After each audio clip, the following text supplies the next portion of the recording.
ദേവാമൃതം. ദേവാമൃതത്തിലിനി വാസ്തുശാസ്ത്രം. ദേവാമൃതം.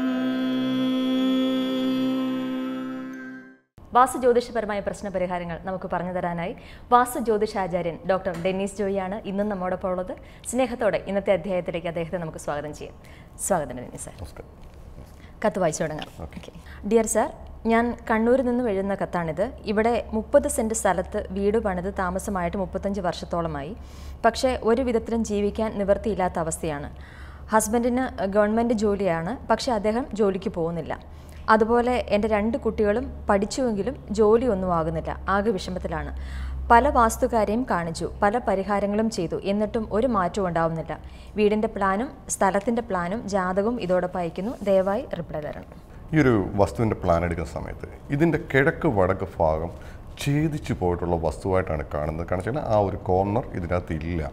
അങ്ങനെയുള്ള സ്ഥലത്ത് നമ്മൾ വീട് വെച്ച് താമസിക്കുമ്പം ഈ പറഞ്ഞ പോലെ നമ്മുടെ വീടിനകത്തോട്ടൊരു ഐശ്വര്യം ഉണ്ടാവണമെന്നില്ല. കാരണം വെച്ചാൽ കിഴക്ക് വടക്ക് ഭാഗം എന്ന് പറയുന്നത് പെട്ടെന്ന് സിമ്പിളായിട്ട് പറയുകയാണെങ്കിൽ അതിൻ്റെ ഒരു വാസ്തുപുരുഷൻ്റെ തല വരുന്ന പോർഷനായിട്ടാണ് നമ്മുടെ കണക്ക് കൂട്ടുന്നത്.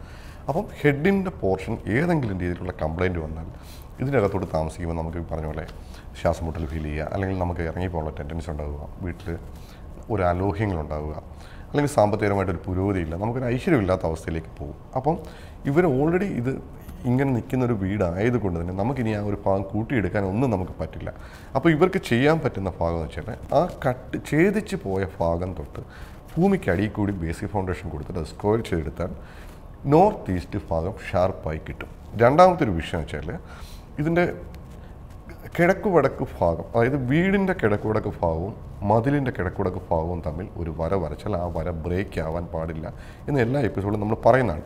അപ്പം ഈ ഒരു ഭാഗത്തായിട്ട് ഇവിടെ ഒരു കിണർ വന്നിട്ടുണ്ട്. കാരണം ഈശാനുരേഖ കട്ട് ചെയ്തിട്ടാണ് ആ കിണർ നിൽക്കുന്നത്. കാരണം വെച്ചാൽ കിണർ കറക്റ്റ് സ്ഥാനത്താണോ എന്ന് കിഴക്കുടക്കാണോ എന്ന് ചോദിച്ചാൽ കിഴക്കുടക്കാണ്, പക്ഷേ അത് കൃത്യമായിട്ടുള്ളൊരു സ്ഥാനത്തല്ല ഇവർ ചെയ്തിരിക്കും. കാരണം വെച്ചാൽ ഗുണത്തേക്കാൾ കൂടുതൽ ദോഷമായിരിക്കും ഇവർക്കുണ്ടാവുക. അപ്പം ഈ ഒരു കാര്യങ്ങൾ ഒരു മതിൽ കെട്ടിയിട്ട് ഇവർ സെപ്പറേറ്റ് ചെയ്യുവാണെങ്കിൽ ആ ഒരു ദോഷങ്ങൾക്ക് ഒരു പരിഹാരമാവും. അതേപോലെ ഈ ഒരു പ്ലാൻ എടുക്കുന്ന സമയത്ത് ഇതിൻ്റെ തെക്ക് ഭാഗത്തും പടിഞ്ഞാറ് ഭാഗത്തും മതിൽ കെട്ടി സെപ്പറേറ്റ് ചെയ്യാനായിട്ട് ശ്രദ്ധിക്കുക. കാരണം വെച്ചാൽ ഇതിൻ്റെ തെക്ക് ഭാഗവും പടിഞ്ഞാറ് ഭാഗവും ഓപ്പണാണ്. അപ്പം കിഴക്ക് ഭാഗത്തും വടക്ക് ഭാഗത്തും മാത്രമേ ഇതിനകത്ത് മതിലുള്ളൂ. കാരണം ഇവരുടെ വസ്തു അല്ലെങ്കിൽ കൂടി പടിഞ്ഞാറ് ഭാഗത്തും ഈ പറഞ്ഞ പോലെ തെക്ക് ഭാഗത്ത് ഇത്രയും സ്പേസ് വരുമ്പോൾ വീട് സ്ഥാനത്തല്ലാത്ത ഒരവസ്ഥയിലേക്ക് പോകും. അപ്പം ഈ 2 ഭാഗത്തും വാസ്തുവിൻ്റെ കണക്കനുസരിച്ച് ഇവർ മതിൽ കെട്ടി സെപ്പറേറ്റ് ചെയ്യാനായിട്ട് ശ്രദ്ധിക്കുക. അതുപോലെ തന്നെ ഈ ഒരു വസ്തു എടുക്കുന്ന സമയത്ത് ഇതിൻ്റെ സൗത്ത് ഈസ്റ്റിൽ നിന്നൊരു വഴിമുട്ട് വരുന്നുണ്ട്. അവിടെ തന്നെയാണ് ഗേറ്റ് കൊടുത്തിരിക്കുന്നത്. കാരണം ഇങ്ങനെയുള്ള സ്ഥലങ്ങളിൽ ഗേറ്റ് വന്നു കഴിഞ്ഞാൽ ഇതിൽ താമസിക്കുന്ന ആൾക്കാർക്ക് മാനസികമായിട്ടുള്ള പ്രയാസങ്ങളും ബുദ്ധിമുട്ടും ഉണ്ടാവും. അതുപോലെ ഇതിനകത്ത് താമസിക്കുമ്പോൾ നമുക്ക് എത്ര പൈസ കിട്ടിയാലും ദാരിദ്ര്യം വിട്ട് മാറാൻ പറ്റാത്ത ഒരവസ്ഥയാവും. അതുപോലെ സ്ത്രീകൾക്കും നമ്മുടെ കുട്ടികൾക്കൊക്കെ അതൊരു ഇമ്പ്രൂവ്മെൻറ്റിന് അത് ബുദ്ധിമുട്ടായിട്ട് വരും. അപ്പോൾ ഈ ഒരു ഗേറ്റിൻ്റെ സ്ഥാനത്തിനും വിഷയമുണ്ട്, വഴിമുട്ടിൻ്റെ പ്രശ്നങ്ങളുണ്ട്. അതിന് വേണ്ടുന്ന കാര്യങ്ങൾ പരിഹാരങ്ങൾ ചെയ്യിപ്പിക്കണം. അതുപോലെ തന്നെ ഈ വീടിൻ്റെ പ്ലാൻ എടുക്കുന്ന സമയത്ത്, ഈ പ്ലോട്ടിൻ്റെ പ്ലാൻ എടുക്കുന്ന സമയത്ത് ഇതിൻ്റെ കിഴക്കുടക്ക് ഭാഗത്ത് കംപ്ലയിൻ്റ് ഉണ്ടെന്ന് ഞാൻ പറഞ്ഞു. കാരണം ആ ഒരു കംപ്ലയിൻറ്റ് വരുമ്പം ഇതിൽ താമസിക്കുന്ന ആൾക്ക് മാനസികപരമായിട്ടുള്ള പ്രശ്നങ്ങളും ബുദ്ധിമുട്ടുകളും വരാനുള്ള സാധ്യത കൂടുതലാണ്. ആ ഒരു ഭാഗം നമ്മൾ ഈ പറഞ്ഞ ബേസിക് ഫൗണ്ടേഷൻ ആണെങ്കിൽ പോലും കെട്ടി സെപ്പറേറ്റ് ചെയ്യുമ്പം അതിൻ്റെ ദോഷത്തിനൊക്കെ ഒരു കാഠിന്യം കുറഞ്ഞു കിട്ടും. അതുപോലെ ചുറ്റളവ് എടുക്കുന്ന സമയത്ത് മരണച്ചുറ്റി നിൽക്കുന്ന വീടായിട്ടാണ് കാണുന്നത്. ഒരു 180 സെൻറ്റിമീറ്റർ കൂടി കൂട്ടിയെടുത്തെങ്കിൽ മാത്രമേ ഇത് ബാല്യത്തിലേക്ക് വരികയുള്ളൂ. കാരണം മരണച്ചുറ്റി കിടക്കുന്ന ഒരു വീട്ടിൽ നമ്മൾ താമസിക്കുമ്പോൾ ഈ പറഞ്ഞ പോലെ നമ്മൾ യാതൊരു കാര്യങ്ങളും നമുക്കൊരു തീർപ്പുണ്ടാക്കാൻ പറ്റാത്ത അവസ്ഥയായിരിക്കും. നമുക്ക് നല്ലൊരു തീരുമാനം എടുക്കാൻ പോലും പറ്റാത്തൊരവസ്ഥയിലേക്ക് പോകും. അപ്പോൾ അത് ഈ ഒരു ചുറ്റളവ് ക്ലിയർ ചെയ്യുമ്പോൾ ആ ഒരു വിഷയങ്ങൾ മാറിക്കിട്ടും. അതുപോലെ ഇദ്ദേഹത്തിന് ജാതകം എടുക്കുന്ന സമയത്ത് ജാതകത്തിനകത്ത് നല്ല സമയമോശവും കാര്യങ്ങളും ഉണ്ട്. അപ്പോൾ അതിന് വേണ്ടുന്ന അവരവരുടെ മതാചാര പ്രകാരമുള്ള പ്രാർത്ഥനയും കാര്യങ്ങളുമായിട്ട് മുന്നോട്ട് പോവുക.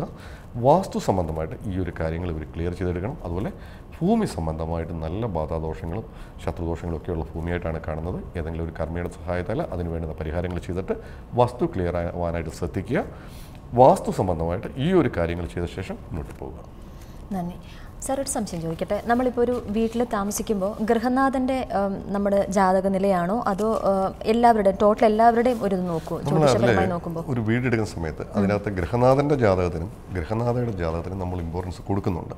അത് തന്നെയല്ല, നമ്മളൊരു പ്ലാൻ വരയ്ക്കുമ്പം നമ്മളെപ്പോഴും എനിക്ക് തരുന്ന പ്ലാനിൽ ഈ ചുറ്റളവ് മാത്രമായിരിക്കും കറക്റ്റാണ് എന്ന് നോക്കുന്നത്. കാരണം ചുറ്റളവ് തന്നെയല്ല, അതിൽ അയവും വ്യയവും ഉണ്ട്. ഒരു വീട് നമ്മൾ പണിഞ്ഞു കഴിയുമ്പോൾ നമുക്ക് 100 രൂപ ഇൻകം ഉണ്ടെങ്കിൽ അതിൽ 30 രൂപ ആയിരിക്കണം നമുക്ക് ചിലവ്, ബാക്കി സേവിങ്സിലേക്ക് പോകണം. ചില അളവെടുക്കുന്ന സമയത്ത് നമുക്ക് 100 രൂപ കിട്ടിയാൽ 150 രൂപ ചിലവാകുന്ന അളവുണ്ട്. കാരണം ഓരോ അളവിലും ഗുണമുണ്ട്, ദോഷമുണ്ട്. കാരണം അതിൻ്റെ അയവും വ്യയവും ഒക്കെ നോക്കണം. കുറേ കാര്യങ്ങൾ അതുമായിട്ട് ബന്ധപ്പെട്ട. അതല്ല, ഇതിൻ്റെ നക്ഷത്രം നമ്മുടെ അതിൽ ഗൃഹനാഥൻ്റെ നക്ഷത്രമായിട്ട് സൂട്ടാവണം. ചിലപ്പോൾ ചേരാത്ത നക്ഷത്രമാണെങ്കിൽ നമുക്ക് പിന്നെയും ബുദ്ധിമുട്ടാവും. അപ്പോൾ ഇങ്ങനെയൊക്കെയുള്ള കുറേ കാര്യങ്ങൾ വാസ്തുവുമായിട്ട് ബന്ധപ്പെട്ട് നമുക്ക് റിലേറ്റഡായിട്ട് വരുന്നുണ്ട്. ഇപ്പോൾ ഈ വീട് തന്നെ നമ്മൾ എടുത്താൽ അദ്ദേഹത്തിന് ജാതകത്തിനകത്ത് നല്ല സമയമോശമാണ്. അപ്പോൾ ഈ പറഞ്ഞ പോലെ ഉള്ള ജോലിക്കും പോകാതെ സമയമോശം കൂടെ വന്ന് ഈ വീടിൻ്റെ പ്രശ്നങ്ങളും വസ്തുവിൻ്റെ വിഷയങ്ങളും എല്ലാം കൂടെ അദ്ദേഹത്തിനെയാണ് മാക്സിമം കയറി ബാധിച്ചിരിക്കുന്നത്. അപ്പോൾ ഈ പറഞ്ഞ പോലെ ശരിക്കും നമുക്കൊരു ഡിപ്രഷൻ മൂഡായിരിക്കും. ഒരു മെൻ്റലി ഒരു മൂഡ് ഓഫ് ആയി കഴിഞ്ഞാൽ നമുക്ക് ടോട്ടലി ഒരു കാര്യങ്ങൾക്ക് മുന്നോട്ട് പോകാൻ പറ്റാത്തൊരവസ്ഥയാണ്. മക്കൾക്കും ജോലിയില്ല, പക്ഷേ തൊഴിൽ സംബന്ധമായിട്ടുള്ള വിഷയങ്ങൾ ആ വീടിനില്ല. നമുക്കൊരു വീടെടുക്കുമ്പം അതിൻ്റെ തൊഴിലിൻ്റെ ഭാഗമുണ്ട്, പ്രശസ്തിയുടെ ഭാഗമുണ്ട്, ദാമ്പത്യത്തിൻ്റെ ഭാഗമുണ്ട്, കുട്ടികളുടെ പോർഷനുണ്ട്, അതുപോലെ വിദ്യാഭ്യാസം, ആരോഗ്യം, ഇങ്ങനെ ഒരു 8 കോർണറായിട്ടാണ് നമ്മൾ അതിനെ തിരിക്കുക. ഓരോ ദിക്കും ഓരോ ഇങ്ങനെ റെപ്രസെൻറ്റ് ചെയ്യുന്നതാണ്. അതിൻ്റെ മെയിൻ വാതിലിൻ്റെ സ്ഥാനം അനുസരിച്ച് മാറ്റം ഉണ്ടാവുകയും ചെയ്യും. അപ്പോൾ ഈ പറഞ്ഞ പോലെ തൊഴിൽ ഭാഗത്ത് ഏതെങ്കിലും രീതിയിലുള്ള കംപ്ലയിൻറ്റ് വന്നാൽ അതിൽ ആ താമസിക്കുന്ന എല്ലാവർക്കും അത് ബാധകമാണ്. പിന്നെ ഈ പറഞ്ഞ പോലെ വ്യാഴം 9 ഒക്കെ നിൽക്കുകയാണെന്നുണ്ടെങ്കിൽ ആ സമയത്ത് ചിലപ്പോൾ മുന്നോട്ട് പോകും. പക്ഷേ അപ്പോഴും 100 കിട്ടാനുള്ളത് 60 കിട്ടുകയുള്ളൂ.